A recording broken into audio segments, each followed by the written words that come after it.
2004 batch మాది. ప్రస్తుతానికి ఇప్పటికీ 25 సంవత్సరం గడిచినట్టుంది. ఏదేమైనా పూర్వ వైభవం లాగా మిమ్మల్ని చూస్తూ ఉంటే 4 గోడల మధ్య విద్యార్థులు తీర్చిదిద్దబడే ఒక బేసిక్స్ మన దేశానికి.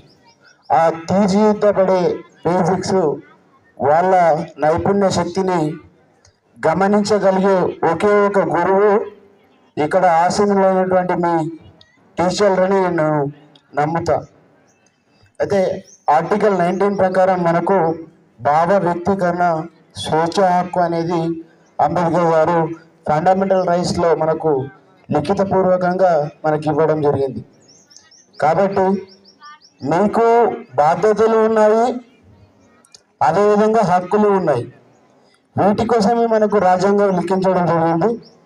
అయితే ఏదేమైనప్పటికీ మీరు చదువుకుంటే మీ భవిష్యత్తు బాగుంటుంది అనే ఉద్దేశంతో మాత్రమే పిల్లలు అల్లరి చేయరు. ప్లీజ్, మీరు చదువుకుంటే మీ భవిష్యత్తు బాగుంటుంది అనే ఉద్దేశంతోనే టైం వేస్ట్ చేయకుండా మీ తల్లిదండ్రులు మీపై చాలా ఆశలు పెట్టుకున్నారు.